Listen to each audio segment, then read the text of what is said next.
Pastor Will. Ginamit po siya ng Panginoon. Ako po ay taga Quezon City po. Maraming salamat.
Magandang gabi po sa lahat ng ating mga subaybay.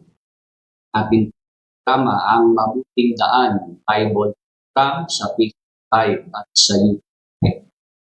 Martes ng gabi dito sa Pinas, Day 17-22. At tayo po sa gabi po ito, maulan ngayon dito sa ating sa Panginoon. Tayo po ay binigyan po ng Diyos muli ng kataon para makapagpatuloy po ating pagtingkod sa ating bayan, di lamang po rito sa Pilipinas, kundi maging kamahalan sa ama.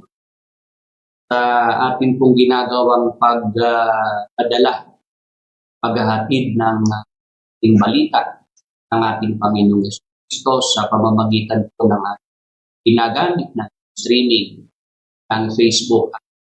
At ngayong gabi ay pine-welcome po natin challenge ang mga viewers po sa YouTube. Meron kayo sa kasanayan. At dito naman po sa Facebook, meron din. Salamat po sa inyong mga kasugid nating viewers. Paki-share lang po natin ang link ng ating tama sa mga kamag-anak, mga kaibigan natin nang makasama po natin sila ngayong week sa ating Bible study. Yun pong mga ngayon pa lamang po nakakapanood sa atin sa YouTube, kung pwede pong humingi ng favor, paki-like, subscribe nyo po ang channel.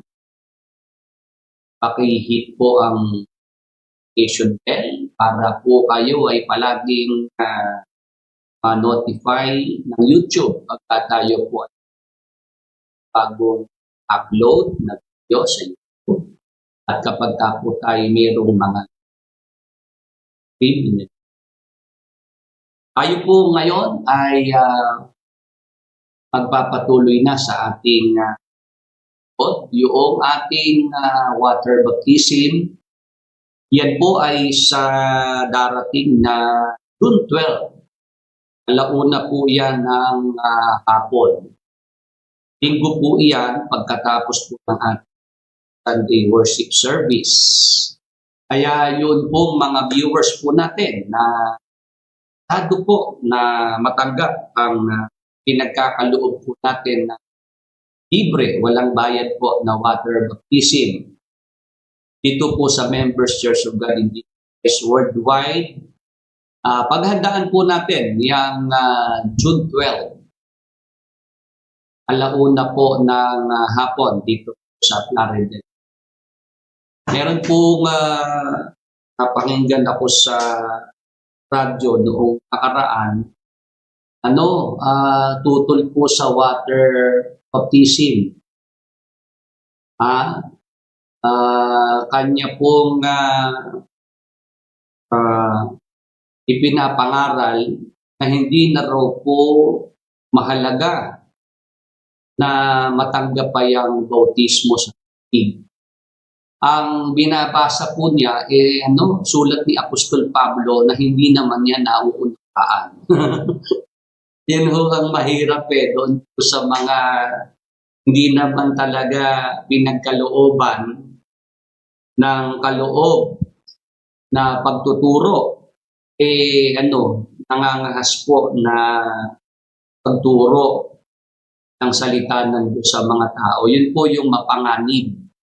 Delikado po yon mga magulang at mga kaibigan. Pagka po kayo meron kayong pinakinggan at tinanggap na ganyang katuruan na maling turo, yan po ay ating ikapapahamak. Ikalawang Pedro sa 2:1 sa magandang balita, Biblia po natin basahin na. Yun pong idudulot po ng mga maling turo, ng mga huwad na guro. Yan po ay kapahamakan. Pakinggan po natin. At babasahin po natin itong ikalawang Pedro 2:1. Noong una, may mga huwad na propetang lumitaw sa Israel. Gayon din naman, may darating sa gitna ninyo na mga huwad na guro. Lihim silang magtuturo ng mga maling aral na ang dulot ay kapahamakan. Yan po yung sulat ng Apostol Pedro. Kanya pong ipinagpaon na sa mga unang Kristiyano na mayroong mga huwad na guro. Ano po gagawin? Magtuturo sila ng mga maling aral na ang dulot ay kapahamakan. Yan po yung isang maling aral na ipinapalagana po sa ating panahon. Meron pong mga pangahas na gustong maging tagapagturo pero hindi naman po tinawag ng Diyos para magturo. Ipinapangaral na hindi na raw po dapat pang gawin niyang water baptism. Dahil wala naman daw po yung halaga yung water baptism na yan dahil ang kaligtasan ay biyaya ng Diyos. Tama naman po na ang kaligtasan ay biyaya ng Diyos. Mababasa po sa Efeso, Kapitulo 2, ang talata 8. Ang biyaya po, kagandahang loob ng Diyos po yan. Yung kaligtasan ay biyaya ng Diyos. Pero mali naman pong bigyan natin ng konklusyon na yung water baptism, kagaya po noong naipaglingkod na po natin dito sa ating programa, topic series po yung ginawa natin about water baptism. Sinasabi natin na ang water baptism, ang bautismo sa tubig, ay walang kapangyarihan para magligtas sa tao. Wala rin kapangyarihan maglinis, maghugas ng kasalanan ng tao. Tama po ba? Yun pong mga nasa Facebook at YouTube. Natatandaan niyo po ba yung ating paksa na yun na pinalakay dito? 14 sa Facebook at 16 sa YouTube. Natatandaan niyo po ba yung naging pag-aaral natin tungkol sa water baptism? O binigyang diin natin na ang water baptism is not essential to salvation. Hindi naman po kailangan sa kaligtasan ang water baptism. Walang kapangyarihang magligtas ang water baptism, walang kapangyarihang maglinis ng kasalanan ng water baptism, sapagkat ang ating Panginoong Hesukristo at ang kanyang dugo ang makakapaglinis ng lahat ng ating mga kasalanan. Si Jesus Christ ang ating tagapagligtas. Siya po ang makapagliligtas sa atin. Tama po ba? Sana may sumagot po dito sa Facebook at YouTube para malaman ko lang kung yung ating naipaglingkod na yan tungkol sa water baptism ay inyo pong natatandaan at nauunawaan. Yun po yung ating naging pagtalakay. Ngayon, yung water baptism, ito po ay kailangan po nating magawa. Kailangan po ang isang alagad ng ating Panginoong Hesukristo ay mag-undergo sa water baptism kasi yun po yung ating act of faith, public declaration of our faith in our Lord Jesus Christ. Amen po ba? Yun po yung ating pagpapahayag ng ating pananampalataya sa publiko na tayo po ay sumasampalataya sa ating Panginoong Hesukristo. Siya po ay ating tinatanggap bilang Panginoon at tagapagligtas. Kaya po tayo po ay sumasailalim sa water baptism. Kaya po tayo ay nag-a-undergo sa water baptism. O ngayon, merong talagang binaliwala na po ang water baptism. Talagang inayawan na, tinanggihan yung bautismo sa tubig. Bakit po ganoon ang nangyari sa kanila? Kasi alam nila na sa kanilang ginagawa na pangangaral, wala silang mahihikayat. Wala po silang makukumbirte para magpabautismo sa tubig. Alam naman nila kung hanggang saan lang yung pondo nila sa Biblia. Alam nila kung hanggang saan lang yung kaalaman nila sa Biblia. Ngayon, para itong mga ito wag nang mapaghanapan pa ng iba na kumusta naman ang church ninyo? Meron ba kayong mga naaakay? Meron ba kayong nahihikayat? Meron ba kayong mga nababautismuhan? Alam nilang wala ho silang mahihikayat na Kaya ang ginawa nila, dinisregard na lang po yung water baptism. Ang ginawa na lang, tinanggal na po yung bautismo sa tubig. At ang idinadahilan nila, dahil ang kaligtasan ay biyaya ng Diyos ayon kay Apostol Pablo. O ngayon, pagka po susundan natin yung kanilang ganoong pangangatwiran, basahin nyo po ang Biblia. Ang Apostol Pablo na nagturo na ang kaligtasan ay biyaya ng Diyos, ang Apostol Pablo po ay nagbautismo sa tubig. Hello! Yung ating mga kasama ngayong gabi sa Facebook Live at YouTube Live. O gusto ko lang ito po ay bigyan po ng paglilinaw kasi nilalabo nung iba ang water baptism. At tayo itinuturo natin yung wasto na pagkatuto, pagkaunawa tungkol sa water baptism. Ang water baptism hindi makakapagligtas, hindi rin makakapaglinis ng kasalanan ng tao. Si Jesus Christ ang tagapagligtas, ang kanyang dugo ang panlinis sa lahat ng kasalanan. Ngayon, bakit po may water baptism? Para po sa isang tao yan na gagawing alagad ng ating Panginoong Jesucristo. Mateo 28:19. Ang sabi po sa talata, dahil dito magsiyaon nga kayo at gawin ninyong mga alagad ang lahat ng mga bansa na sila'y inyong bautismuhan sa pangalan ng Ama at ng Anak at ng Espiritu Santo. Yun pong gagawing mga alagad ng Panginoong Jesucristo. Dadaan po yan sa bautismo. Tama po ba? 26 sa YouTube at sa Facebook po yung 17. Ngayon, ito pong mga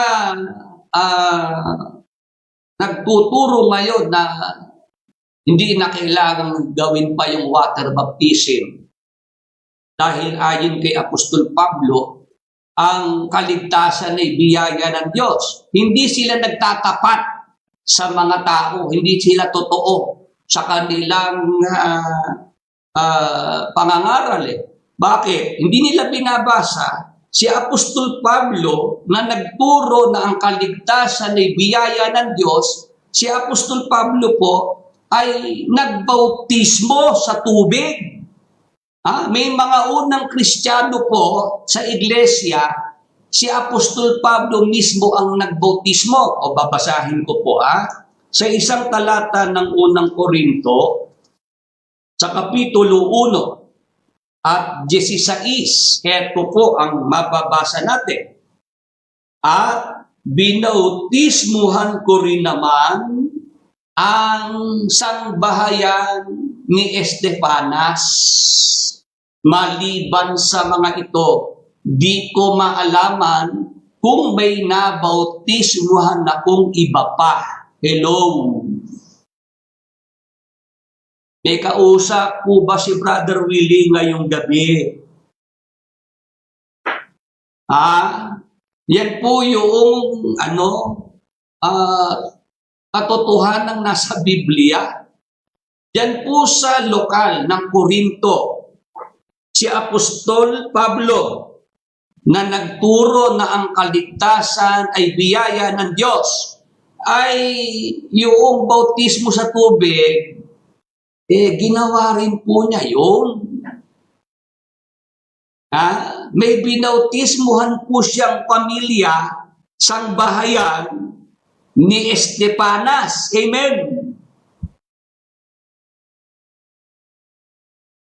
Mag-amen naman po yung mga nasa Facebook at nasa YouTube na naintindihan ko yung talata na yan. Kaya pagka po kayo meron napakinggan, nangangaral sa radyo, sa YouTube, sa Facebook, at ang inyong madidinig ay ang kaligtasan ay biyaya ng Diyos. Kaya yung water baptism na yan ay hindi na kailangan pang ipagpatuloy. Hindi na dapat yan pang isagawa. Binabawasan po nila yung nasa Biblia. Inaalis po nila yung ipinasulat sa Biblia. Pagka ganyan kayo ng ganyan, punitin nyo na po yung yung unang Korinto 1:16. Burahin nyo na sa inyong mga Biblia, kayong mga ayaw na ng water baptism. Tanggalin nyo na pinasulat yan tapos sasabihin nyo, hindi naman yan kailangan pang isagawa sa panahong ito. Hindi na daw dapat pang yan ipagpatuloy. Kaawa-awa po yung mga mapapaniwala. Itong mga pangahas, mga nagnanasang maging puro ng kautusan. Yung sinasabi sa unang Timoteo 1:7, o basahin po natin na talagang mayroong mga ganitong na nagsisipag-nasang maging mga guro ng kautusan, bagaman di nila nakakalastas kahit ang kanilang sinasabi, kahit ang kanilang buong tiwalang pinatutunayan. Ayan ang mahirap po dyan. Yung water baptism, mababasa po sa Biblia, sa Bagong Tipan. Nasa Bagong Tipan yung water baptism, but ayaw na, but ayaw nyo nang yan isagawa. Ito lang kasi ang nakita kong dahilan. Alam nila na sa tagal ng panahon na sila'y nangangaral, wala silang mahihikayat, wala silang mapapabautismuhan sa tubig. Kaya para na lang sila wag nang hanapan o alisin na lang yung water baptism. Tayo po, mga magulang at mga kaibigan, noong tayo po'y nangaral sa Pampanga Provincial Jail, marami po doon ang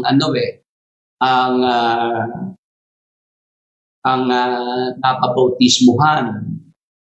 Marami po doon tumanggap ng water baptism. Bago natin ipinatanggap yung water baptism, itinuro natin na ang kaligtasan ni biyaya ng Diyos, ang water baptism ay hindi makakapagligtas, hindi makakapaglinis ng kasalanan. Proseso na dapat daanan ng isang magbabalik loob sa Panginoong Diyos, yung water baptism. Maliwanag po ba yan? Si Felipe, noong pangaralan niya ang bating o sumampalataya yung bating sa Panginoong Jesucristo o humingi ng water baptism, pinautismohan ni Felipe. Amen. Yun pong bantay ng bilangguan, pinangaralan ni na Apostol Pablo o noong sumampalataya kay Jesus Christ. Yan, binautismuhan sa tubig. Naintindihan na po ba natin yung tungkol sa water baptism? Kaya sa darating na June 12, yun pong mga viewers po natin na nakahanda na po para po sa pagtanggap ng water baptism. Ano po ba ang requirement? Yung pananampalataya sa ating Panginoong Jesucristo. Tapos, kung kayo po ay magpapabautismo, magbabangon lang po ng damit na pangbihis pamali.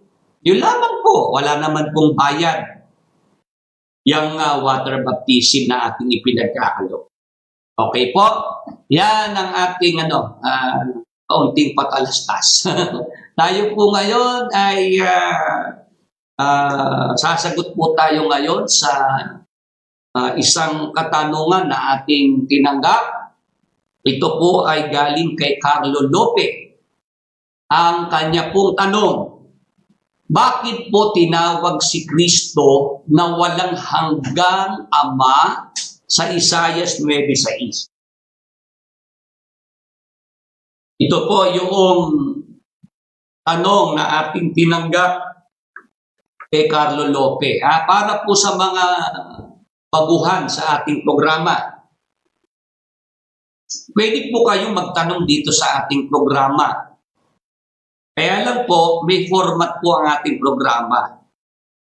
First come, first serve. Yun pong mga nauna na pong nakapagpadala ng kanilang mga katanungan, sila po ang ating priority. Inuuna po nating sagutin. Wag po kayong sasama ang loob sa akin kung halimbawa, nadyan po kayo ngayon sa programa, may mga tanong kayo, hindi ko po yan mabibigyan ng pagkakataon na sagutin sa oras ng ating programa kasi nga po, yan po yung format kaayusan ng ating programa. Kasi magkakagulo po tayo dito pagka may nagtanong sa Facebook, may nagtanong sa YouTube, wala na po tayong matatapos. Dahil sa dami ng mga tanong na nandyan na kailangan na sagutin ng kapira-kapiraso. Ganun po kasi, nasanay po ang iba doon po sa ganoong mga tanong na sinasagot ng kapra-kapraso. Noong si Brad Eli po'y nabubuhay pa, dahil ako po'y kasama niya sa programa ng araw sa radyo, telebisyon, napansin ko po yun Dahil maraming tinatanggap na tanong sa oras ng programa, kailangan sagutin ng kapra-kapraso. At nagmamadali pa si Brad Eli sumagot sa mga tanong. Hindi na po iniisip yung isasagot sa mga tanong. Kaya nung bandang huli, nakita po yung mga sagot ni Brad Eli, mali-mali pala. Yung mga sagot ni Brad Eli, nagkaka-kontra-kontra dahil hindi pinag-isipan yung sagot, nagmamadaling sumagot dahil maraming tanong na sasagutin, o ang ibido nga po, natuto ang marami kay Brad Eli ng kapiraso at karamihan po mali pa yung kanilang mga natutunan. O tayo po sa ating programang ito sa Facebook Live na kung loloobin po ng Diyos ay mag-aanim na taon na sa buwan po ng Hulyo sa taong 2022. O yung ating format na sinusunod effective naman. Dahil po sa format na yan, marami po ang natututo dito po sa ating programa. At ngayong gabi, itong katanungang ito ni Carlo Lope ang atin pong sasagutin sa tulong at awa ng Panginoon sa pamamagitan po ng mga nakasulat na salita ng Diyos sa Biblia. Ang gusto pong malaman ni Carlo Lope sa Isaias 9:6, bakit po tinawag si Kristo na walang hanggang Ama? O basahin po muna natin ang Isaias 9:6. Sapagkat sa atin ay ipinanganak ang isang bata, sa atin ay ibinigay ang isang anak na lalaki, at ang pamamahala ay maaatang sa kanyang balikat, at ang kanyang pangalan ay tatawaging kamangha-mangha, tagapayo, makapangyarihang Diyos, walang hanggang Ama, Pangulo ng Kapayapaan. Ito pong hinuhulaan sa aklat ng Propeta Isaias, ito po ay natupad sa ating Panginoong Hesukristo. Kaya po ang kinatuparan noong hula na yan. Ngayon, yung tinatanong sa atin ni Carlo Lope, mag-focus po tayo dito po sa si Kristo po, ayon po dyan sa hula, ang kanyang pangalan tatawaging walang hanggang Ama. Nakahanda na po ba ang mga nasa Facebook, nasa YouTube? Dito lang tayo magpo-focus dyan po sa walang hanggang Ama. Ang tinatanong ni Carlo Lope, bakit si Kristo? Balik natin yung tanong. Bakit po tinawag si Kristo na walang hanggang Ama sa Isaias 9:6? Ako po, sa matagal na panahon ko po pangangaral na ginagawa, marami na po akong nasa lubong na ang paniniwala nila, yun pong tinatawag na oneness theology. Lagay natin yung, yan din po yung ating pamagat ngayon, oneness theology. Ilagay na rin natin para pamilyar ang ating mga viewers dito po sa paniniwalang ito. Yung oneness theology po, mga magulang at mga kaibigan, meron pong mga nagsasabing mga Kristiyano na ang paniniwala nila, ang Ama at si Jesus Christ ano po, iisa lang. Same person ang God the Father at si Jesus Christ. Same person. Ang Ama, siya ang anak. Ang anak, siya rin ang Ama. Meron na po ba kayong ganyan din pong mga nasalubong na encounter na rin na nagsasabing sila yung mga Kristiyano, ang paniniwala nila, ang Ama, siya rin si Jesus Christ. Si Jesus Christ, siya rin po ang Ama. Yung mga nasa Pentecostal. Yan, si J.R. Suyong. Dati po akong Pentecostal. Yun nga po. Yung mga nasa Pentecostal, yan nga po yung kanilang daladalang paniniwala. Oneness theology po ang tawag dyan. O ngayon, isa po sa talatang ginagamit at pinagbabatayan ng mga nasa oneness theology, yung Isaiah 9:6. Dahil sa hula, sinasabing isa po sa pangalan na itatawag sa ating Panginoong Jesucristo, walang hanggang Ama. Kaya ang naging konklusyon po ng mga nasa Pentecostal ay ang God the Father, ang Diyos Ama, siya rin ang ating Panginoong Jesucristo. Yan, kay Nicole Co, dati po ako sa ganyang samahan bago ako nag-ABD.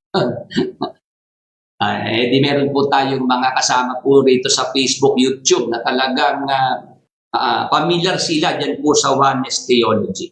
O ngayon, ganito po ang gawin natin mga magulang at mga kaibigan. Para po yung Isaiah 9:6 na yan ay lubos nating maunawaan, maglalatag po muna ako ng mga premise. Para po mapatunayan ko sa inyo na nagkakamali po yung mga nasa oneness theology na paniniwala. Babasahin ko po muna ang mga talata sa Biblia para ipakita ko po sa inyo na ang God the Father at si Lord Jesus Christ magkaibang person. Hindi po ang Diyos Ama ay siya rin si Jesus Christ. At si Jesus Christ ay siya rin ang Diyos Ama. O sige po, ito po muna ha. Balikan po natin ng Isaiah 9:6. Meron lang akong gustong ipapansin sa mga viewers po natin. 40 sa YouTube, 42 na sa YouTube, at 25 sa Facebook. Salamat po sa mga nadadagdag pa sa ating Bible study. Ito po yung 9:6 ng Isaiah. Ito kasi ginagamit ng mga nasa oneness theology, ng mga Pentecostal. Yung mismong Isaiah 9:6, himayin po natin, mga magulang at mga kaibigan. Ano po yung ating mahihimay dito? Sapagkat sa atin ay ipinanganak ang isang bata, sa atin ay ibinigay ang isang anak na lalaki. Bigyan natin ng pansin yung salitang ibinigay. Pag po sinabing ibinigay ang isang anak na lalaki, ano ang dapat nating maunawaan? May nagbigay. Hello? May kausap po ba si Brad Billy ngayong gabi? Naintindihan niyo po ba yung salitang ibinigay? Pag po ginamit yung salitang ibinigay, ibig sabihin may nagbigay. Sabi po sa talata, sapagkat sa atin ay ipinanganak ang isang bata. Sa atin ay ibinigay ang isang anak na lalaki. Iba po yung ibinigay sa nagbigay. Nagkakaintindihan po. Ganyan po ang maayos na pag-aaral. Pag binabasa ang isang talata sa Biblia, dapat yung mga salita po dito, alam po nating bigyan ng pansin. Ito po ang hindi napansin ng mga nasa oneness theology. Hindi nila nabigyan ng pansin yung salitang ibinigay ang isang anak na lalaki. Yung isang anak na lalaki, ibinigay. May nagbigay. Ang tanong sa Biblia po, sino po yung nagbigay? Sa hinuhulaan ng propeta Isaias na isang anak na lalaki. At sino po ba yung isang anak na lalaki na ibinigay? Sa Juan 3:16. Basa. Ganito po ang ating mababasa sa 3:16 ng Juan. Sapagkat gayon na lamang ang pagsinta ng Diyos sa sanglibutan na ibinigay niya ang kanyang bugtong na anak upang ang sino mang sa kanya sumampalataya ay huwag mapahamak, kundi magkaroon ng buhay na walang hanggan. Nasundan niyo po ba yung talatang binasa natin? Juan 3:16. Ayon po sa talatang ito, ang sabi po ni San Juan, sapagkat gayon na lamang ang pagsinta ng Diyos. Yung Diyos na binabanggit po rito ang God the Father, ang Diyos Ama. Ano po ang sabi? Sapagkat gayon na lamang ang pagsinta ng Diyos sa sanglibutan na ibinigay niya. O ang Diyos Ama po pala, ano ginawa niya? Ibinigay niya ang kaniyang bugtong na anak. Kaya nasagot na po ba yung ating tinatanong doon po sa Isaias 9:6? Sino po ang nagbigay sa isang anak na lalaki? 9:6 ng Isaias. Balikan. Ipakita yung talata. 9:6 ng Isaias. Sapagkat sa atin ay pinanganak ang isang bata, sa atin ay ibinigay ang isang anak na lalaki. O yung mga nasa oneness theology. O bigyan natin ng pansin yung ibinigay ang isang anak na lalaki. Si Jesus Christ po yung isang anak na lalaki na ibinigay. Sino nagbigay kay Jesus Christ? Hindi po ba ang Diyos Ama yun? Therefore, iba ang Diyos Ama sa Panginoong Hesukristo. Amen. Mag-amen naman. Yung mga sang-ayon. Naghihintay po ako ng magsang-ayon ng mga nasa Facebook, nasa YouTube.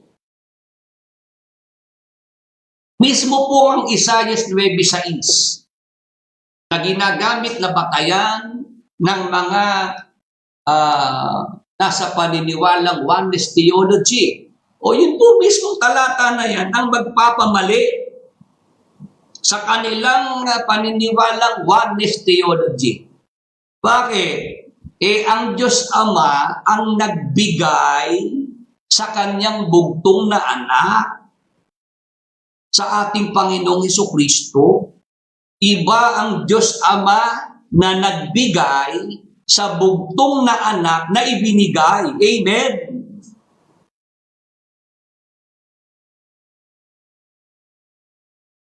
Amen po ba sa mga nasa Facebook, nasa YouTube?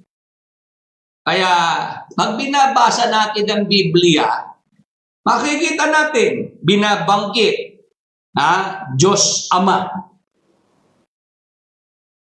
Diyos Ama ng ating Panginoong Hesukristo. O basahin ko po ang Efeso 1 at 3, magandang balita, Biblia po. Purihin ang Diyos at Ama ng ating Panginoong Hesukristo. Sige po, yung talata na yan, Efeso 1:3. Yan hube, kailangan pang ipaliwanag ni Brother Willie o maliwanag na?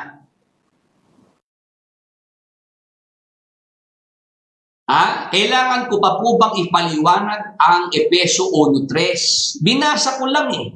Purihin ang Diyos at Ama ng ating Panginoong Hesukristo. Noong magturo po si Apostol Pablo sa mga Kristiyano sa Efeso, itinuro niya ang tungkol sa Diyos at Ama ng ating Panginoong Hesukristo. Ilang person po yung binabanggit dyan ni Apostol Pablo? Ilang person po? Hindi po ba ang person ng Diyos Ama at ang person ng Panginoong Hesukristo? Tama po ba?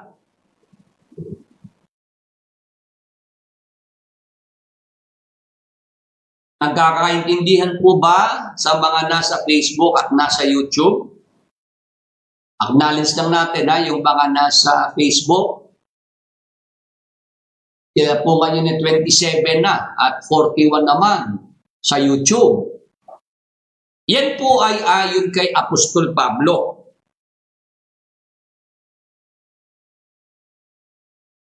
Ayon po kay Apostol Pablo yan, mga magulang at mga kaibigan.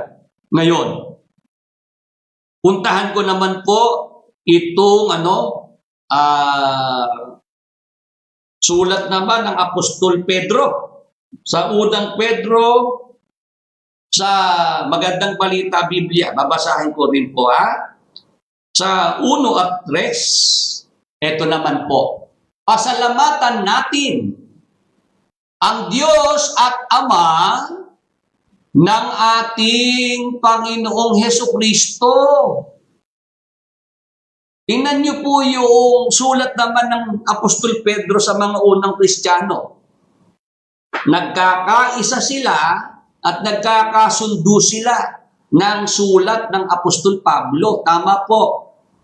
Ang Apostol Pedro, ipinapakilala rin sa mga unang Kristiyano,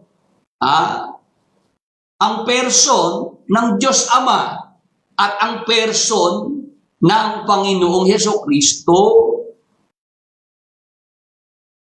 Pasalamatan natin ang Diyos at Ama ng ating Panginoong Hesukristo. Yung mga nasa oneness theology, siguro po maganda balikan nyo po, pag-aralan yung mga talatang binabasa po natin dito ngayon sa programa. Ilang apostol na po yung nabasa natin na itinuturo merong Diyos Ama at merong Panginoong Hesukristo. Ngayon, dagdagan pa po natin. Isa pang apostol. Ipinapakilala niya, iba ang Diyos Ama, iba naman si Jesus Christ. Sa 2 Juan, sa 1 at 3. Sundan niyo po ang talatang babasahin ko po sa inyo. Sa 2 Juan, 1 at ang talata po ay 3. Ito naman po ay ayon kay Apostol Juan. Magandang balita Biblia to, O yung isa, ihanda mo rin. Sa pamamagitan ng katotohanan at pag-ibig, ipagkaloob nawa sa atin ng Diyos Ama at ni Hesukristo na anak niya. Ito po ay sulat naman ni Apostol Juan. Sinasabi po niya rito, binabanggit niya, ipagkaloob nawa sa atin ng Diyos Ama at ni Heso Kristo na anak niya. Ang pakilala po ni Apostol Juan kay Jesus Christ, anak ng Diyos Ama. O dun po sa matandang salin sa Tagalog. Basahin natin. Sumaatin nawa ang biyaya, awa at kapayapaang mula sa Diyos Ama at kay Heso Kristo, anak ng Ama. Hello? Yung ating mga kasama sa ating Bible studying ito, maliwanag po ba? Malino po, masala po, king kapampangan, kalugurang pengari. Kung meron po mga kapampangan nakikinig sa atin. Si Apostol Juan, malinaw po yung kanyang sulat Malabo lang sa mga nasa oneness theology. Bakit? Binanggit po rito ni Apostol Juan, mula sa Diyos Ama at kay Heso Kristo, anak ng Ama. Ilang apostol po yung binasa natin na itinuturo nila may Diyos Ama at mayroong Panginoong Heso Kristo. Si Apostol Juan, binigyang diin pa niya mula sa Diyos Ama at kay Heso Kristo, anak ng Ama. Kaya mismo ang ating Panginoong Heso Kristo po, sa kanyang bibig, binabanggit niya ang Diyos Ama. Nang siya po'y magsalita sa kanyang mga alagad, sa bibig ni Jesus Christ, namumutawi yung pagbanggit niya ng tungkol sa Diyos Ama. Basahin po natin sa Juan 20 at 17, ang magandang balita, Biblia. Nung kausapin po ng Panginoong Jesucristo si Maria Magdalena nang siya po'y mabuhay na magmuli mula sa mga patay. Ito po ang sinabi po ng Panginoong Jesus kay Maria Magdalena. Sabi ni Jesus, huwag mo akong hawakan sapagkat hindi pa ako nakakapunta sa Ama. Sa halip, pumunta ka sa aking mga kapatid at sabihin mo sa kanila na aakyat ako sa aking Ama at inyong Ama sa aking Diyos at inyong Diyos. Hello? Yung mga nasa Facebook, nasa YouTube, hello? And hubang mga talata na yan, malabo ho ba yung mga talatang binabasa natin para tayo magkaroon ng paniniwalang oneness theology? Maliwanag ang sinabi ng Panginoong Jesus kay Maria Magdalena, huwag mo akong hawakan, huwag mo akong hipuin, touch me not. Naalala ko si Brad Eli nung may nagtanong sa kanya rito bakit daw ayaw magpahawak, ayaw magpahipo ng Panginoong Jesucristo kay Maria Magdalena. Ang mabilis na sagot ni Brad Eli, natatandaan ko, kasi daw makukuryente si Jesus Christ. Hello? Sino ba nakakatanda noong sagot na yun ni Brad Eli? Alam ko si Mel, nire-record tayo ni Mel sa Apalit. Alam kong alam niya itong sinasabi kong ito tinanong si Brad Eli, bakit daw hindi pumayag si Jesus Christ na siya'y mahipo ni Maria Magdalena. Ang sagot ni Brad Eli, para daw huwag makuryente dahil babae si Maria Magdalena, lalaki si Jesus Christ, makukuryente daw kasi. Yun nga ho yung mga sagot ni Brad Eli na galing sa isip niya eh. Ha? Samantalang ang dahilan pong sinasabi ng Panginoong Yesukristo kaya nung siya po ay angka na hihipuin ni Maria, hahawakan, sabi ni Jesus Christ huwag mo akong hawakan sapagkat ito dahilan. Hindi yung naisip ni Brad Eli may kuryente. Kahit po yung ang sinasabi nga may kuryente daw dahil babae at lalaki. O kahit kay Maria pa natin sabihin siya makukuryente. Ang sinasabi ko po, yung salitang kuryente galing kay Brad Eli yun. Yung sinagot ni Brad Eli na dahil sa makukuryente, si Maria Magdalena kay Jesus Christ, kung ine-accept nyo si Jesus Christ, kahit sundan ko na kayo doon, hindi naman talaga yun ang dahilan. Naintindihan nyo po ba ako, yung mga natuto kay Brad Eli? Yung sagot ni Brad Eli, kathang isip lang, hindi biblikal. Kasi nasa Biblia po yung talagang dahilan. Ito nga binabasa ko sa inyo Sabi ni Jesus, huwag mo akong hawakan. Sapagkat, pag ginagamit yung salitang sapagkat, ipinapakita ang rason. Hello. Ipinapakita ang dahilan. Kaya ayaw niyang magpahipo, kaya ayaw niyang magpahawak kay Maria Magdalena, ito dahilan ni Jesus Christ. Hindi dahil sa kuryente na sinasabi na isip ni Brad Eli. Huwag mo akong hawakan sapagkat hindi pa ako nakakapunta sa Ama. Yun po ang dahilan ni Jesus Christ, kaya ayaw niyang magpahipo o magpahawak kay Maria Magdalena.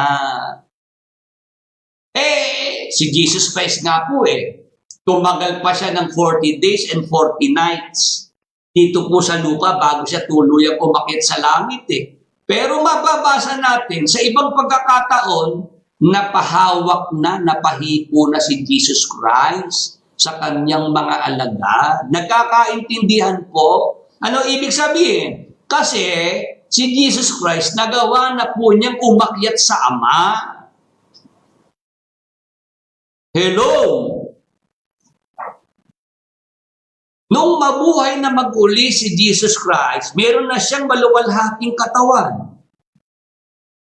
Kaya pwede na po siyang umakyat sa Ama anumang oras niyang naisin. Tama po ba?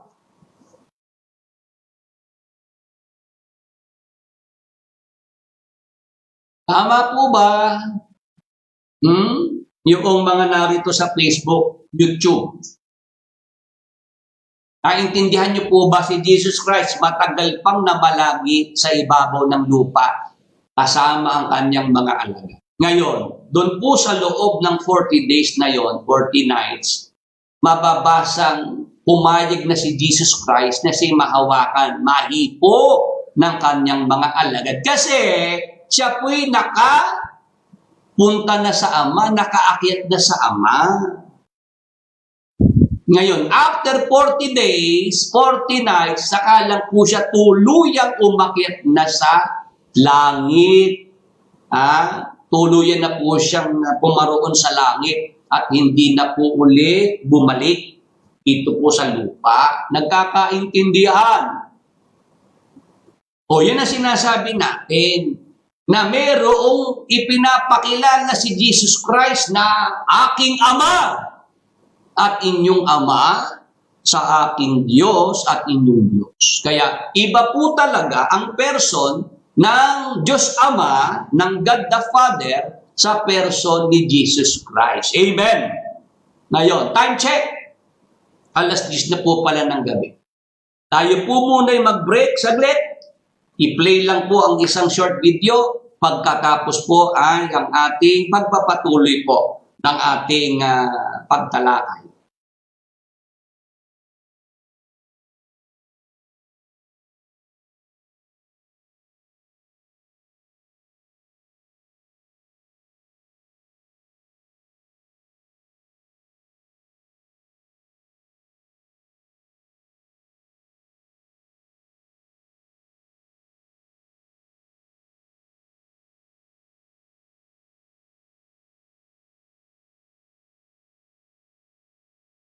Kami po dito sa Dubai ay buong pusong bumabati ng happy pasalamat sa lahat po ng mga kapatid sa buong mundo sa Members Church of God in Jesus Christ worldwide, lalo na po kay Brother Willie. Kami po mag-asawa ay nais magpasalamat ng buong puso sa ating Diyos Ama sa Langit at sa ating Panginoong Jesucristo sa lahat po ng kabutihan na ipinagkakaloob po niya sa aming pamilya. At sa kagalingan po na ipinagkakaloob niya po sa atin hanggang sa ating pong panahon ngayon.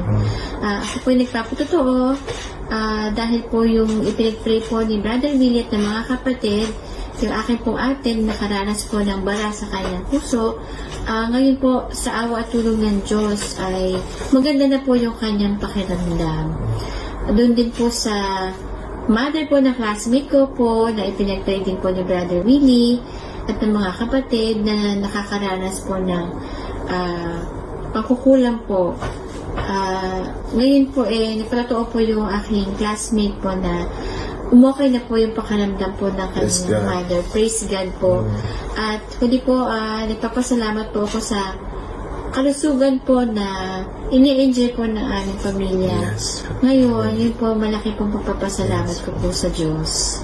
Ako din po'y nagpapasalamat sa Panginoong Hesus sa kagalingan na pinagkaloob din po sa aking ama.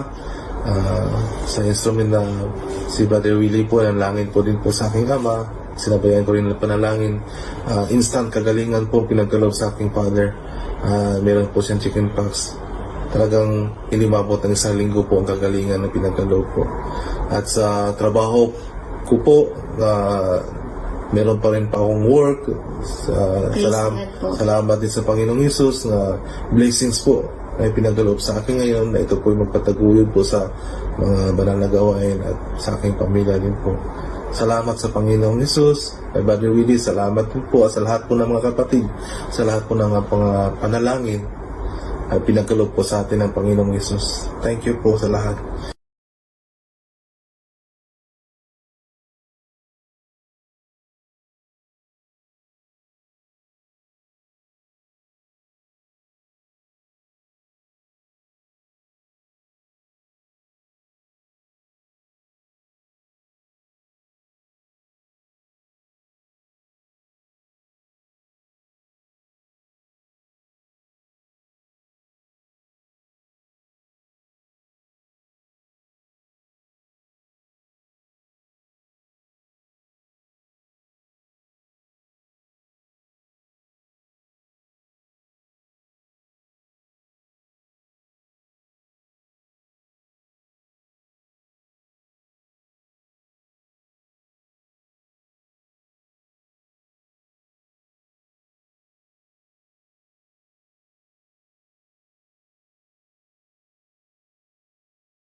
Magandang gabi po muli sa lahat ng mga viewers po natin sa Facebook Live at sa YouTube Live. Tayo po ngayon ay nasa pangalawang oras na po ng ating programa. Ngayon po ay Martes ng gabi, May 17, 20 sa atin. Gabi pong ito ay ating sinasagot. Ito pong isa po nating viewer. Mga uli pangalan niya. Arlo Lope.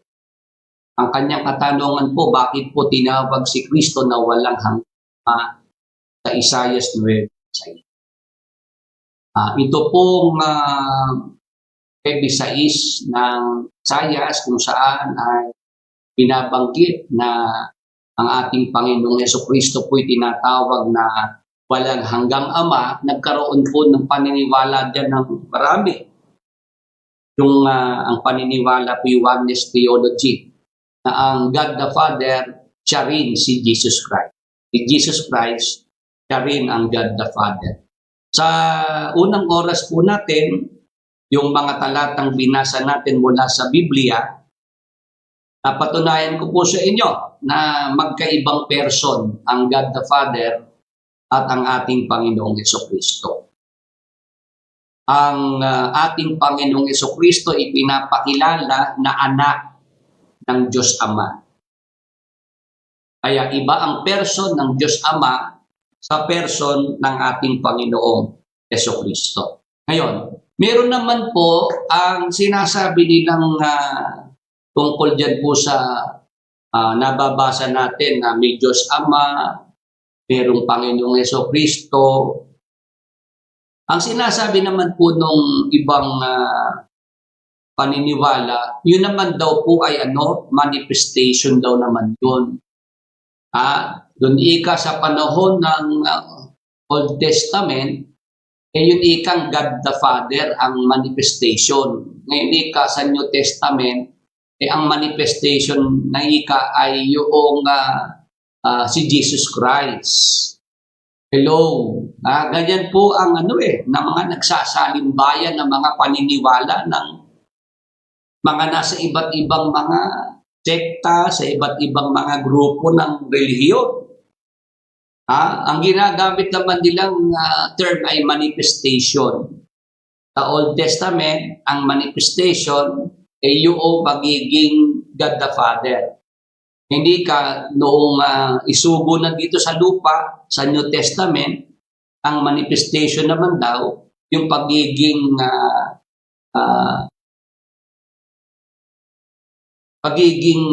Lord Jesus Christ. Hindi po totoo po yung ganoong manifestation na paniniwala sinasabi ng iba. Bakit? May pangyayari po sa Biblia. Presente ang Diyos Ama, presente si Jesus Christ. O basahin ko po sa Mateo 3:16, 17. Tingnan niyo po yung sinasabi ko na isang pagkakataon po ay makikitang nandun ng Diyos Ama, nandun si Jesus Christ. At nang mabautismon si Jesus, pagdakay umahon sa tubig. Makinig po tayo sa talatang binabasa natin. Si Jesus Christ binautismuhan sa ilog ng Jordan. Binautismuhan siya ni John the Baptist. Tama po. Ngayon, pagkatapos po ng bautismo ng ating Panginoong Hesukristo, siya po'y nasa ilog. Ano nangyari? At nang mabautismuhan si Jesus, pagdakay umahon sa tubig, at narito nangabuksan sa kanya ang mga langit, at nakita niya ang Espiritu ng Diyos. Si Jesus Christ nasa tubig, sa ilog, tapos ito naman ang Espiritu ng Diyos, ang Holy Spirit, nakita na bumababang tulad sa isang kalapati at lumalapag sa kanya. Another person po ang nakita, ang person ng Holy Spirit. Bumababang tulad sa isang kalapati at lumalapag sa Panginoong Hesukristo. Tapos, sa 17, at narito ang isang tinig na mula sa mga langit. Sa mga langit po, ano nangyari? Ang isang tinig nagsalita mula sa mga langit na nagsasabi, ito ang sinisinta kong anak na siya kong lubos na kinalulugdan. Yung mga nasa Facebook, nasa YouTube, nasundan niyo po ba yung binasa nating mga talata? Mateo 3:16, 17. Ano po ang dapat nating mabigyan ng pansin dyan? Yung sinasabi ng iba na manifestation noon sa Old Testament ang Diyos Ama. Tapos sa bagong tipan naman, ang manifestation yung Diyos Anak. si Jesus Christ yun? May papaano pong manifestation ng sinasabi ng iba. Diyan po sa pangyayari na yan, noong mabautismuhan ang Panginoong Hesukristo, siya po'y nakita, nasa ilog siya. Nasa tubig, sa ilog ng Jordan.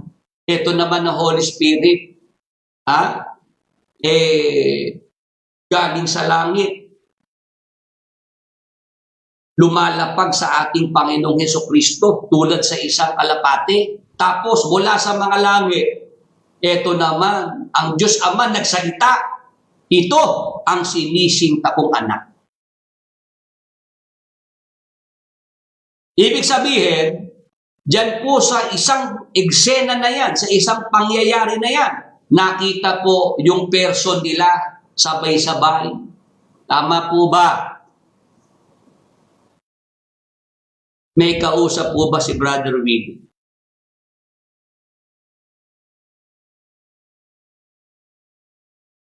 Saka na lang po yung ibang mga talata. Alam ko rin ho yun, Kaya lang, sabi ko nga po sa inyo, sa programa, alam ko po kung papaano po dadahan-dahanin. Ilalatag po yung mga patayan sa Biblia para nga po maliwanagan yung mga nasa oneness theology. Hindi pa po ako kasi tapos. Saka po, 9:6 ng Isaias ang aking sinasagot dito. Kaya nakapokus po si Brad Willie sa 9:6 ng Isaias. Wala pa nga po talaga yung sagot ko kung bakit tinawag si Jesus Christ na walang hanggang Ama. Naintindihan niyo po ba? Kaya nga, mismo sa Isaias 9:6 ako nag-umpisa. Tapos, ipinakita ko po yung mga talata, especially sa New Testament, na meron talagang Diyos Ama, merong Jesus Christ, at meron pang Holy Spirit. Ang Holy Spirit nga, ayoko pang bigyan ho ng pagtalakay kasi ibang person naman ng Holy Spirit ibang paksa po yan. Sana makinig kayong mabuti. Makinig po kayong mabuti at yung mga talatang binabasa ko po ay ilista ninyo at basahin nyo rin. Yung ibang mga talata, pupuntahan ko po yan. Pupuntahan ko po yung ibang mga talata kung kailangan. Kasi the more po na may mga talata kayong dinadagdag dyan, the more po na kailangan kong magpaliwanag. Ang nagtatanong kasi, 9:6 ng Isaias ang ibinigay. Kaya doon ako sumasagot sa talata na yun. Kung meron pang ibang mga talatang pinagbabatayan ng mga oneness, some other time na po iyon. Kasi, ano po yun kumbaga, mangangailangan pa ng mga karagdagang oras para yung mga karagdagang mga talata na pinagbabatayan nila ay aking sundan. Yun lamang po, mga magulang at mga kaibigan yung aking paalaala. Kumbaga, enjoy nyo lang po yung panonood at pakikinig at paglilista ng mga talata. At I hope, itong mga binabasa kong mga talata, lalo po sa mga aklat ng Bagong Tipan, nahihikayat ko po kayo na yung paniniwalang oneness theology, wag ho nating tanggapin, wag nating paniwalaan kasi iba talaga ang person ng Diyos Ama sa person ng Panginoong Hesukristo, sa person ng Holy Spirit. So ngayon, focus lang tayo dito po sa Diyos Ama at kay Jesus Christ sa kanilang person. Ang Holy Spirit po, sa ibang pagkakataon ko na lang gustong talakayin. Bagamat ako po, tanggap ko na mayroong Holy Spirit at may person ng Holy Spirit. Dyan po sa grupo ni Brad Eli, tagal ko po dyan Si Brad Eli hindi nga nileletrahan ng Holy Spirit dyan bilang Diyos. Kailan na lang si Brad Eli nagpahayag na ang Holy Spirit pwedeng tawaging Diyos dahil nadidinig sa akin. Dahil sinasabi ko na ang Espiritu Santo ay Diyos. Diyos Espiritu Santo. Pero nung mga panahong nakaraan, ang sinasabi lang ni Brad Eli, ang Holy Spirit, bahagi ng Godhead. Bahagi ng Godhead. Hindi niya malitrahang Diyos ang Espiritu Santo. Bahagi lang ng Godhead. Tapos meron pa akong nadinig kay Brad Eli, yun daw Holy Spirit galing sa Diyos Ama. Nilabas ng Diyos Ama. Tapos darating daw ang panahon na i-absorb ng Diyos Ama ang Holy Spirit. Sabi ko, para ka ako napanood ko yung ganun na. Para ka ako sa Dragon Ball, yung Majin Buu. Ganun ka ako yung anime na Dragon Ball Z. Yung Majin Buu na karakter, meron siyang mga inilabas. Tapos bandang huli, ina-absorb din ni Majin Buu. Sabi ko, yung mga turo ni Brad Eli nung mga huli, bago po siya pumanaw. Talagang pang mental hospital. Ngayon, sa ibang pagkakataon ko po gustong talakayin ng Holy Spirit at gusto ko po ay isang paksa po talaga para sa Holy Spirit. Ngayon, focus tayo sa Diyos Ama at sa Panginoong Hesukristo. Doon sa ilog ng Jordan, nakita na nasa ilog ng Jordan si Jesus Christ. Tapos ang Diyos Ama naman mula sa langit nagsalita. Ngayon naulit po uli yun mga magulang at mga kaibigan, yung gano'ng nasa lupa si Jesus Christ. Tapos ang Diyos Ama nasa langit nagsasalita. Sa Mateo 17 at 5, ito naman po ang mababasa natin. Dito pa rin po sa aklat ni Mateo. Samantalang nagsasalita pa siya, si Apostol Pedro po yung nagsasalita dito. Narito, ang isang maningning na alapaap ay lumilim sa kanila. At narito ang isang tinig na mula sa alapaap na nagsasabi, ito ang sinisinta kong anak na siya kong kinalulugdan. Siya ang inyong pakinggan. Noong nasa mataas na bundok ang Panginoong Hesukristo, kasama po ang kanyang mga alagad, sina Pedro, Santiago at Juan. Doon sa mataas na bundok, nagbagong anyo ang Panginoong Hesukristo, nagliwanag po siya doon, pati ang kanyang damit. Maningning na liwanag. Ngayon, nakita po nakikipag-usap sa ating Panginoong Hesukristo, sina Moises at Elias. Hello. Nasusundan niyo po ba yung aking binabangkit po na pangyayari? Kung uumpisahan natin sa 17:1, patuloy-tuloy. Mababasa niyo po na nakipag-usap sina Moises at Elias sa ating Panginoong Hesukristo.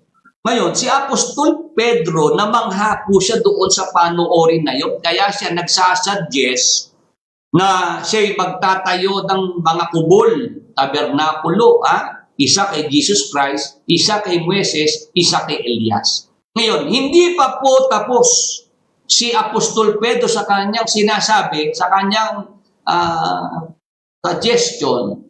Ito na po ang Diyos Ama mula sa langit.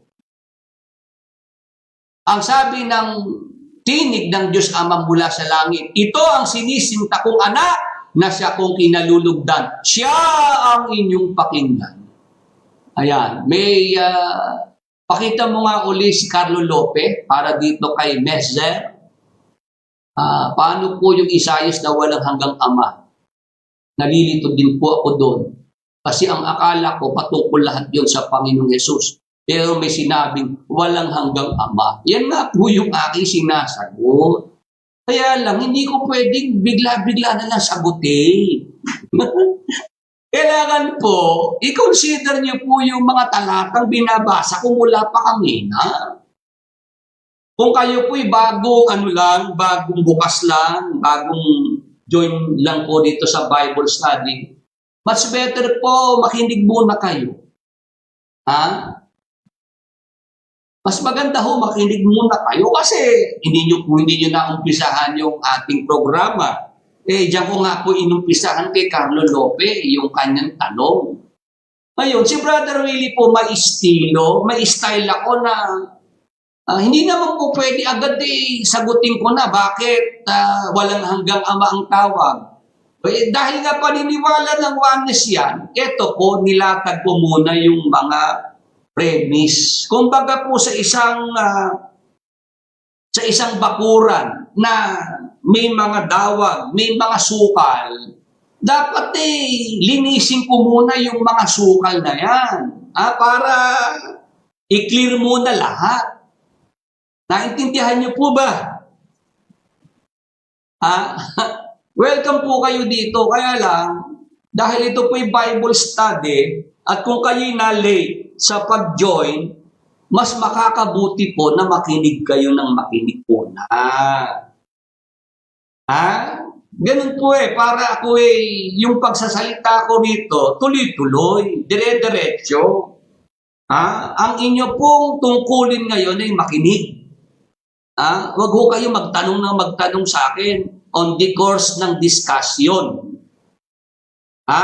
Ako po, payag akong tinatanong. Hindi ako nagtatago sa aparador. Hindi ako kagaya nung iba dyan na noong mamatay si Brad Eli, akala mo kakasa sa tanungan. Sasagutin ni ka namin. Sinasama pa yung kanyang mga kasamang sasagot sila sa mga tanong. Yung pala naman hindi. Isang taon na mahigit wala nang matanong sa grupo nila. Ewan ko naman itong mga miyembro ang tsatsaga pa rin. Ayaw pang layasan yung kanilang bagong leader. Samantalang ang liwanag ng sabi ni Brad Ele, ang pastor na ayaw magpatanong, layasan ng miyembro. Ang pastor na ayaw magpatanong, manluluko. Sabi ni Brad Ele, kahit tanong nyo kay Mel, may bidyong ganon. Ayaw na lang ilabas ni Mel yung video ni Brad Eli na yung mga ayaw magpatanong dapat layasan ng miyembro. Yung pastor na ayaw magpatanong, manluluko yun. Ako naman po ay bukas nga po yung programa natin sa mga tanong. Kaya lang, gusto ko pong ilagay sa ayos yung mga tumasali sa programa. Na yung inyong mga tanong, wag niyo pong kumbaga po sa oras po ng talakayan, tangina nga po, meron na akong sinaway. Kasi Isaias 9:6 ang tinasagot kong talata. May additional verses na naman na pinapasok. Sabi ko, another time na naman ang gugugulin ko para sa talata na yan. Dito lang tayo sa 9:6. At hintayin niyo po yung tungkol sa walang hanggang Ama. Hintayin niyo po. Pinapakita ko lang muna sa mga, kasi actually, hindi lang si Carlo Lope ang sinasagot ko ngayon. Lahat na kagaya ng paniniwala ni Carlo Lope. Kayo pong mga narito ngayon sa programang ito, kaya ko po nilalawakan na ang pagsagot para just in case na meron kayong kapitbahay, meron kayong kaibigan, kakilala, makausap ninyo, sila pala ang paniniwala ni Juanes. O mai-share nyo po itong mga sineshare ko po sa inyo. Libre naman po ang pakikipag-aral sa atin. Libre naman po ang Bible study ito. Hindi po ako naniningil. Wala po akong hinihingi sa inyo dyan. Meron akong fixed amount, fixed price na sinasabi na ito dapat ibigay ninyo. Yung doon sa, alam kong grupo hihikayatin kang magmiyembro ng kapi. Maging kapyan ka, tapos sisingilin ka buwan-buwan. 1,000 dati. Ewan ko lang kung nadagdagan pa. Ang sinasabi, kaya daw mayroong kapi para daw sa pamamahayag, pangangaral. Wala na nga pamamahayag eh. Wala nang pangangaral. Bakit may kapi pa rin?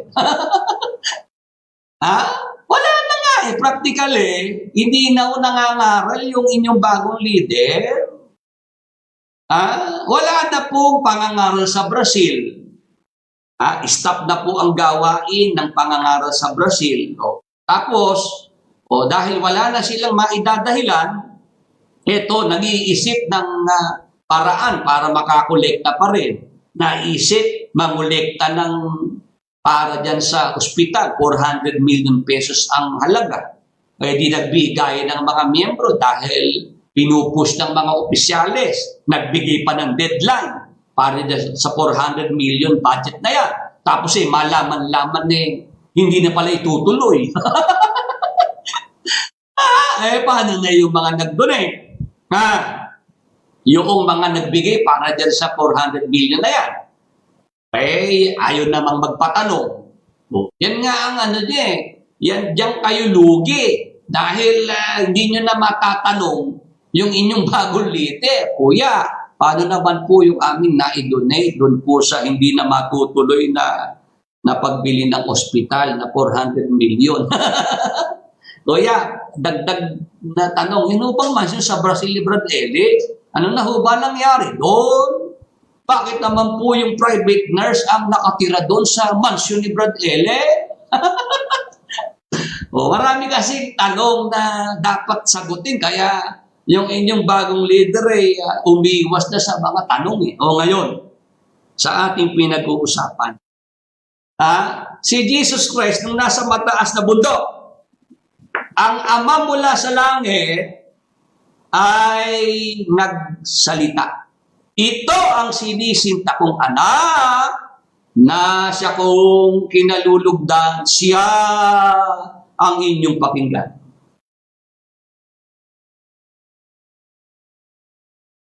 Tapos na po yan.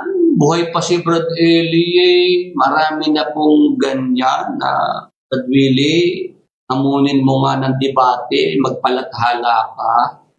Sabi ko rin sa nagsasabi sa akin, sure ka ba nalalaban ng debate sa akin si Brad Willie pag ipapadyaryo ko? Sabi ko, hindi. Bakit mo pagagastusin pa sa dyaryo? Hindi naman pala ikaw siguradong lalaban sa akin si Brad Eli. Since 2010, 2011, ako ay nag-YouTube na at hinamon ko na. Sabi ko, magsabay pa kayo. Sige, dalawa na kayong makipagdebate sa akin. Hindi naman umiwas umiwas. Hanggang sa makamatayan na po ni Brad Eli yung aking hamon na debate. Kung kayo mga bago pa lang, yun ang bago pa lang siguro kayo, kaya wala kayong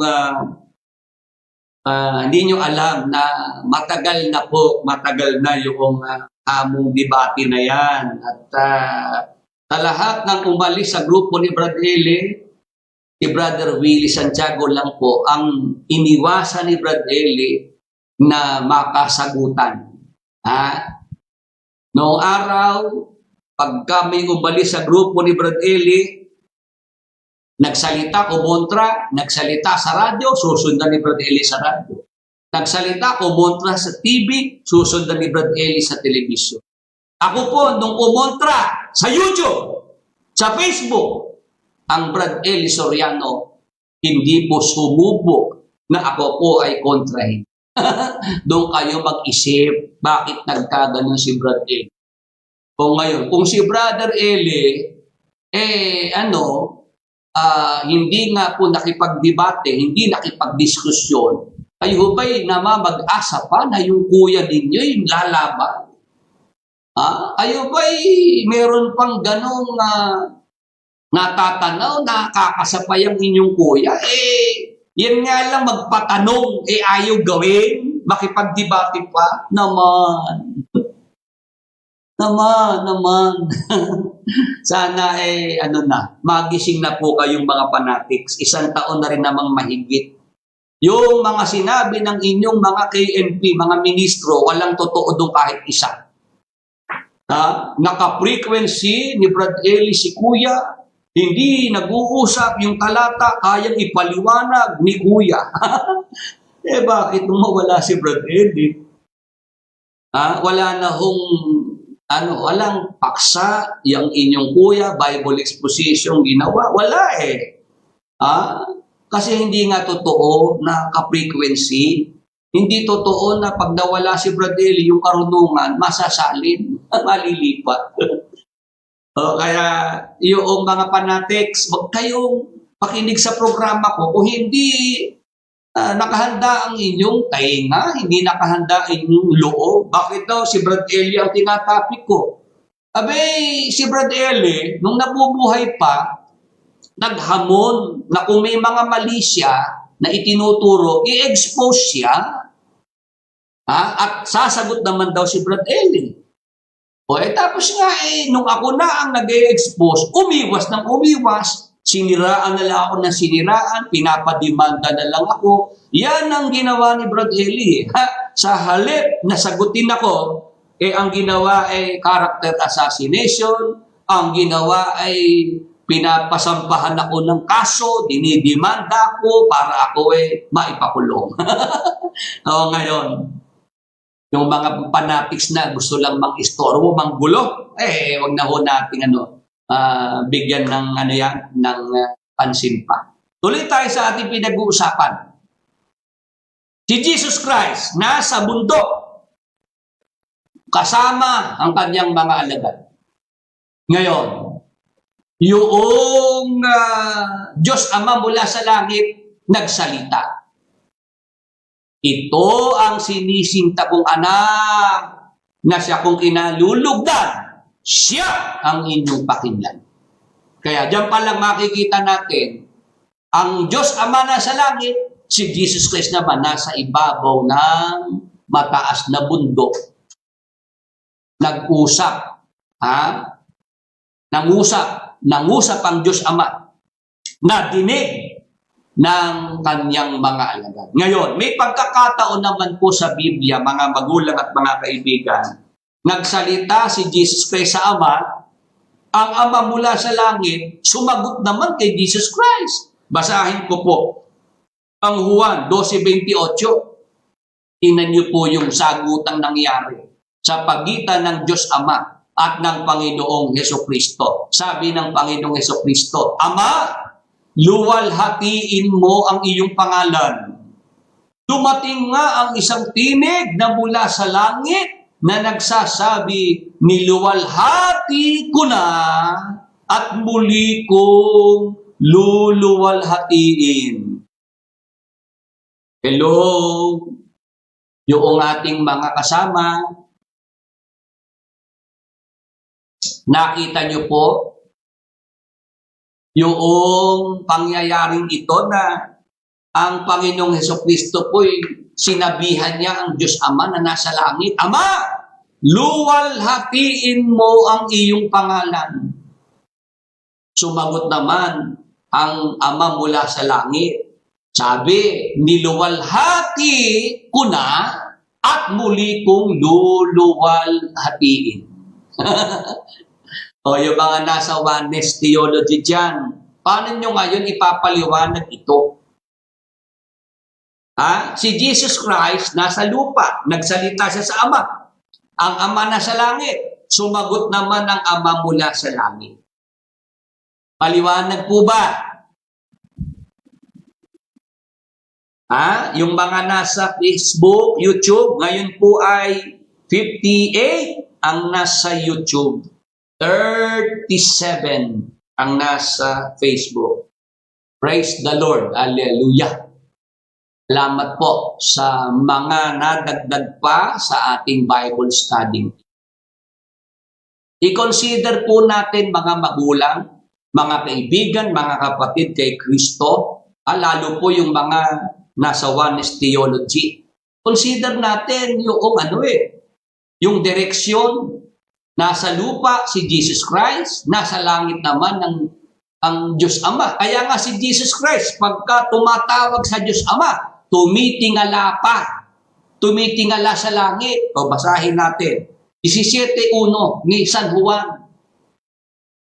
Basahin natin yung isa pang pag-uusap na nangyari po dito. Ang mga bagay na ito ay sinalita ni Jesus. At sa pagtingala ng kanyang mga mata sa langit, ay sinabi niya, Ama, dumating na ang oras. Luwalhatiin mo ang iyong anak upang ikaw ay luwalhatiin ng anak. Mga magulang, mga kaibigan, o ano dapat nating mapansin sa talata? Nasa lupa si Jesus Christ. Nasa langit naman ng Diyos Ama. Kaya si Jesus Christ, pagka kinakausap niya ang Diyos Ama, ano ginagawa niya? Tumitingala pa siya. Yung kanyang mga mata, itinitingala niya sa langit. Amen.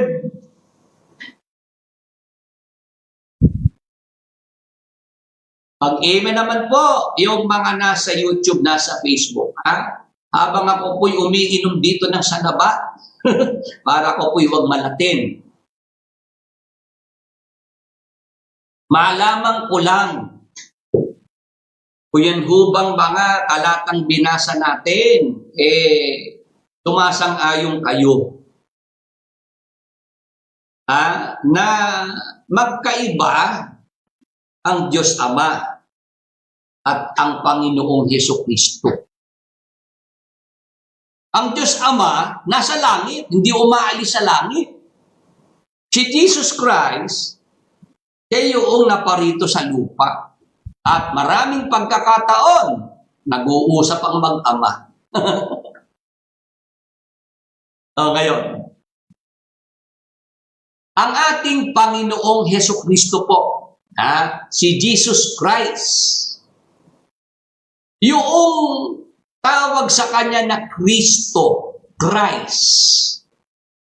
Alam niyo po ba ang ibig sabihin ng Kristos? Kristo. Ang ibig sabihin po niyan ay pinahiran. Hello? Para lang kayo po ay puso-puso yung let me educate you. Nitong mga nakaraang araw, noong nagkakampanyahan, may mga nangangatok sa mga bahay-bahay. Ang bunga doong mga nangangatok sa bahay-bahay, let me educate you. Yun po salitang Kristo. Christ. Christos. Ang kahulugan po niyan ay anointed. Pinahiran. Ano ang gusto ko pong ipapansin? Basahin ko po.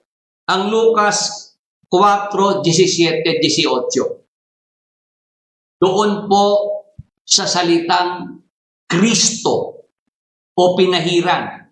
Ito po ang gusto ko pong ma-share sa inyo. At ibinigay sa kanya ang aklat ng propeta Isaias. At binuklat niya ang aklat na nasumpungan niya ang dakong pinasusulatan nang ang ating Panginoong Hesukristo po'y tumindig para bumasa. Yung aklat ng propeta Isaias po ang kanyang binuklat at binasa. Ano yung kanyang binasa doon sa aklat ng propeta Isaias? 18. Sumasa akin ang Espiritu ng Panginoon sapagkat ako'y pinahiran niya upang ipangaral ang mabubuting balita sa mga dukha. Ako'y sinugo niya upang itanyag sa mga bihag ang pagkaligtas. Napasin niyo po yung mga talatang binasa natin, lalo po dito po sa talatang 18. Sabi po ng Panginoong Hesus, nung binabasa niya ang aklat ng propeta Isaias, sumasa akin ang Espiritu ng Panginoon sapagkat ako'y pinahiran niya. Kaya nga po siya tinatawag na Kristo, Christ, anointed, kasi siya po'y pinahiran.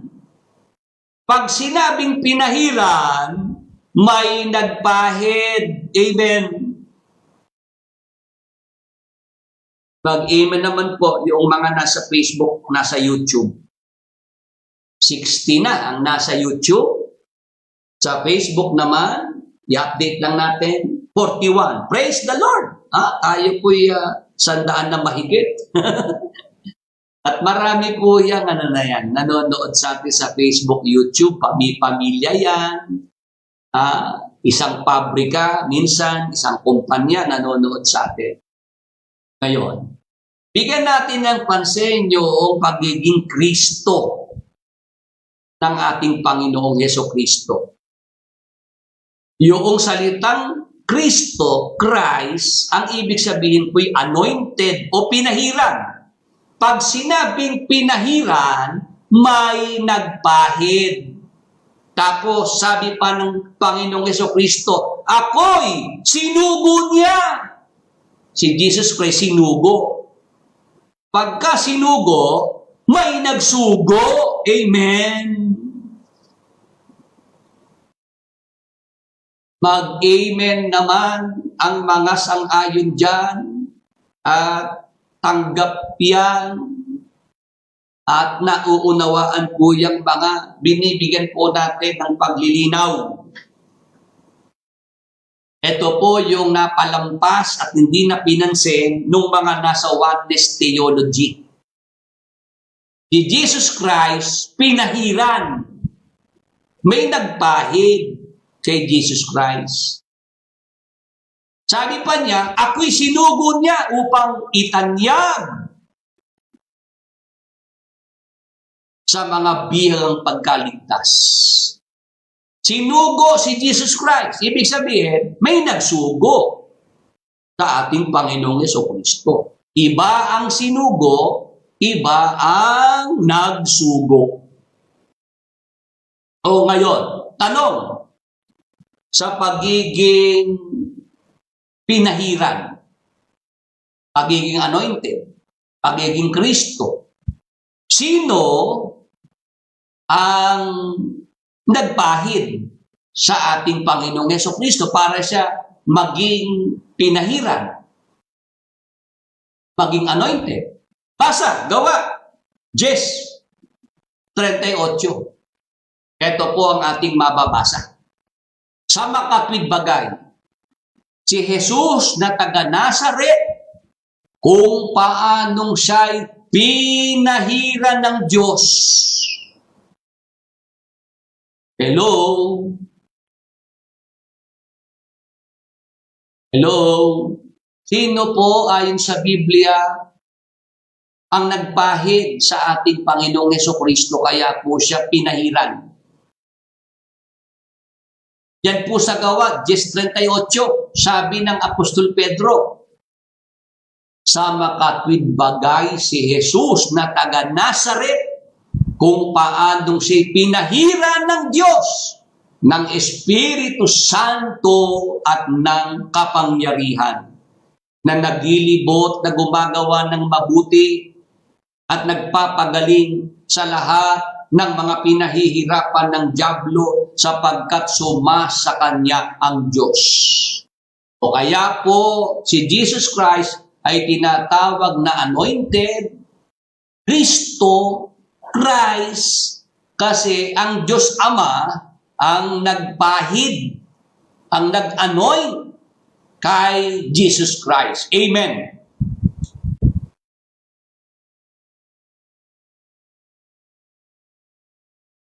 Amen po ba? Ngayon, yung pagiging sinugo naman. Sino po naman ang nagsugo sa ating Panginoong Hesukristo? Napasin niyo po ba yung sa Lucas? Sabi niya, ako'y pinahiran niya. Ako'y sinugo niya. Kung ang Diyos Ama ang nagpahid sa ating Panginoong Hesukristo, o sino naman ang nagsugo sa ating Panginoong Hesukristo? O basahin po natin. Dito po sa isang talata ng Juan, unang Juan 4:14. Basahin po natin, sino po nagsugo sa Panginoong Jesucristo. At nakita natin at sinasaksihan na sinugo ng Ama ang anak upang maging tagapagligtas ng sanglibutan. O sa pagiging sugo naman ni Jesus Christ, sino po ang nagsugo? Ang nagsugo ang Ama. Sino ang sinugo? Ang anak! Ang Panginoong Jesucristo. Tama po ba?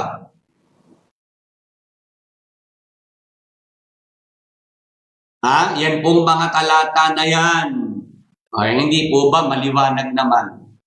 Hindi na nga po kailangan ipaliwanag pa yung mga talata kasi madali naman ho talagang maunawaan niya.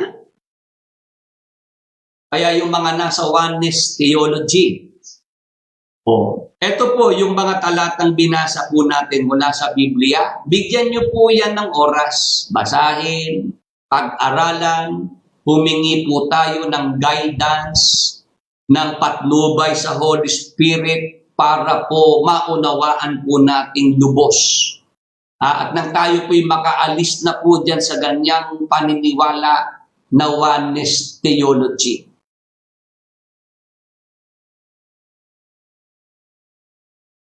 #61 sa YouTube, 37 sa Facebook. Salamat po sa inyo pong pagbibigay ng oras. Ngayon, ito pa po ang mga karagdagan pang mga batayan natin sa Biblia na talagang may pagkakaiba ang person ng Diyos Ama sa person po ni Jesus Christ. Basahin ko po ang Mateo sa 24:36. Tingnan niyo po ang sinabi rito mismo ng ating Panginoong Jesucristo. Ngunit, walang nakakaalam ng araw at oras ng pagsapit niyon, kahit ang mga anghel sa langit o maging ang anak man. Ang Ama lamang ang nakakaalam nito.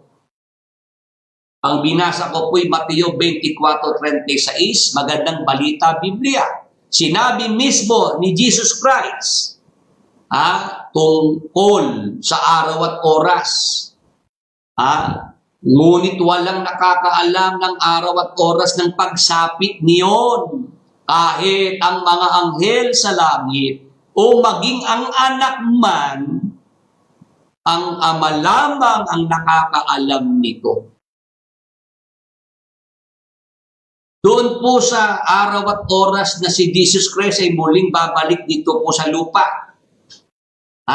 Sinabi ng ating Panginoong Jesucristo, kahit ang mga anghel, kahit ang anak, hindi nalalaman yun Ang Ama lamang ang nakakaalam. Ibig sabihin, hindi nga si Jesus Christ ang Ama. Amen. Amen po ba?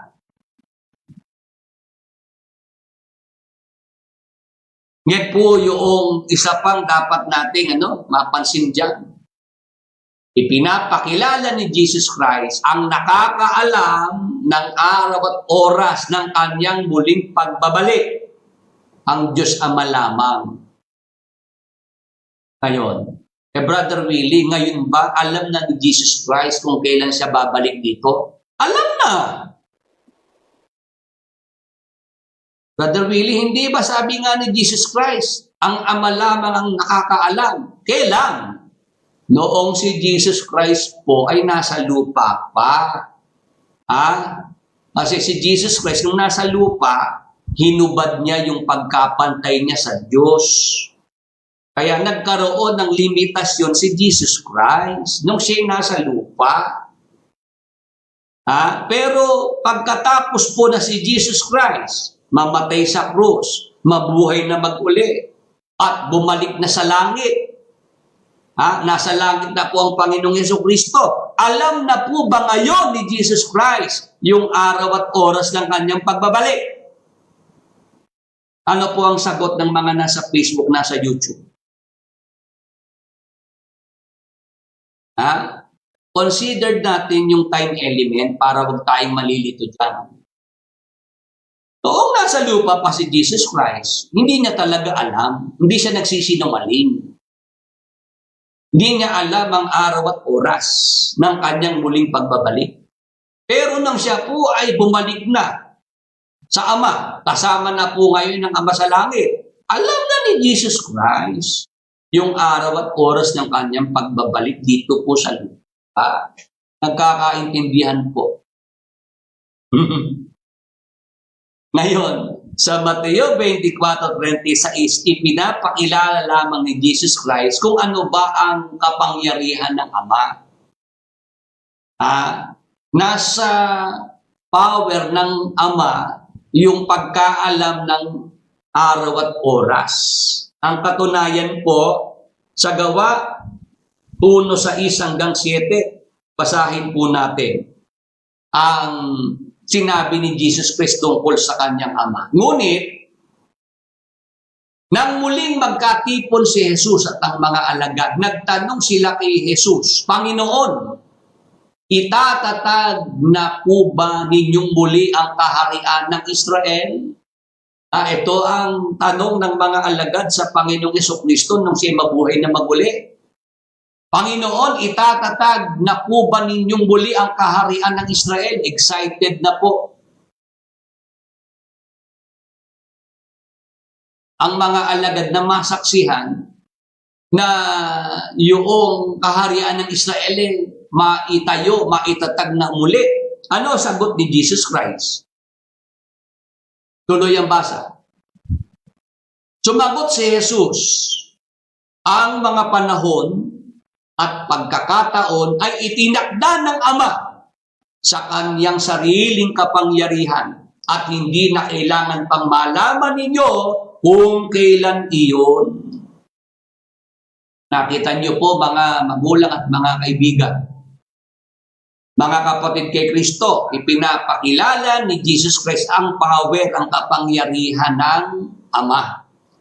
Pagdating sa mga panahon at pagkakataon, ang Diyos Ama ang nagtatakda sa kanyang sariling kapangyarihan. Amen.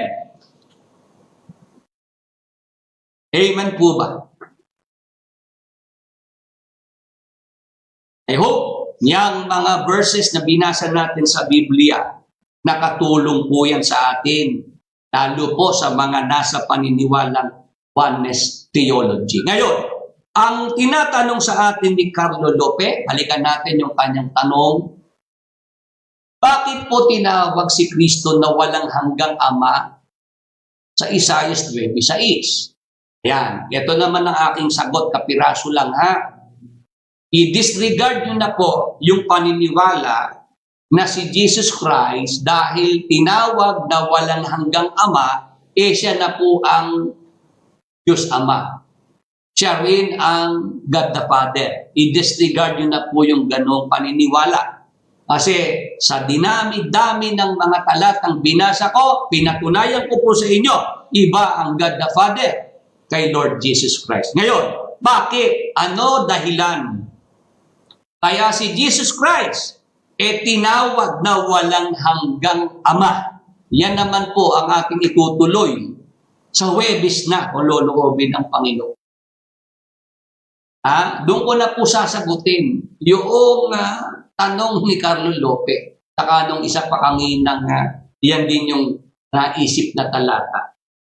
Sa gabi pong ito, yung mga premise na aking nilatag, yun po ay malaking bagay po yun para makita po ninyo na nagkakamali ang marami dyan po sa paniniwalang oneness theology. Ngayon, ano ba reason? Ano dahilan? Kaya si Jesus Christ, tinatawag na walang hanggang Ama. O sa Thursday na po, kung loloobin ng Panginoon, natin ituloy po ang topic na ito.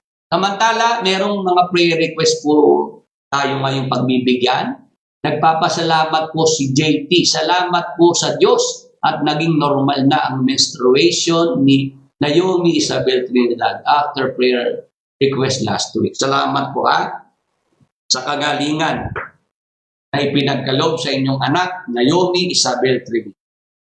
Ngayon, yun pong iba pang prayer request, meron ba? Leonor Nahera, please pray po for Siena Nabasca na sana po magliwanag ang isip na layuan ng lalaking ngayon lang nakilala na sinamahan kaagad.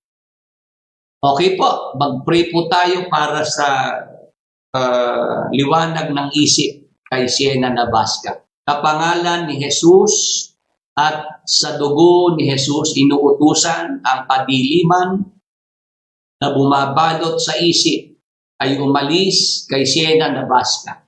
Sa pangalan ni Jesus, sa dugo ni Jesus, ipagkaloob ang liwanag ng pag-iisip kay Siena Nabasca. In Jesus' mighty name. Thank you, Lord Jesus Christ. Yan po yung prayer request na ating pinagbigyan. Binigyan po ng pagkakataon dito po sa ating program. Salamat sa Panginoon, kaabang-abang po ito. Nakapanood na din po kasi ako ng debate ni Brad Kelly at Juanes, pero hindi ko po ito Salamat naman na dito nyo po talong naunawaan yung tungkol po dyan sa Juanes Theo. Next Thursday po, puloloobin ng Panginoon ay atin pong sagutin yung Ebisais ng Isaias. Samantala, bago po tayo tuluyang magpaalam sa programa, inaanyayahan ko po ang mga narito sa Facebook, YouTube. Utusan po natin ang mga sakit karamdaman na nasa ating mga katawan at gayon din po sa mga mahal natin sa buhay. Ano bang sakit yan? COVID-19 ba yan? Yan ba ay sakit sa puso? Sakit sa baga? Sakit sa bato? Utusan po natin gamit ang pangalan ng ating Panginoong Hesukristo at gawin natin sa pananampalataya. Po, sa pangalan ni Jesus, sa dugo ni Jesus, inuutusan na umalis sa ating mga katawan at sa ating mga mahal sa buhay, anumang sakit at karamdaman.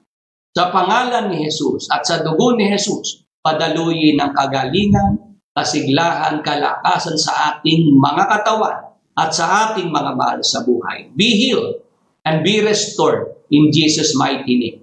Thank you, Lord Jesus Christ. Amen. Sa mga sumabay po sa ating commanding prayer na ginawa, kung pwede po, magsabi po kayo kung kayo po'y tumanggap ng kagalingan sa ating Panginoong Hesukristo, ito man po ay instant healing or gradual. Ipagpasalamat natin yan sa ating Panginoong Hesukristo. Ngayong gabi, bago po tayo matulog, ang ating palaging paalaala, bilin, manalangin, magpasalamat tayo sa ating Panginoon. Nating makalimutan niya. Sa umaga naman po sa ating pagising, yun pa rin po, manalangin, magpasalamat sa ating Panginoon. Good night and God bless po sa ating lahat.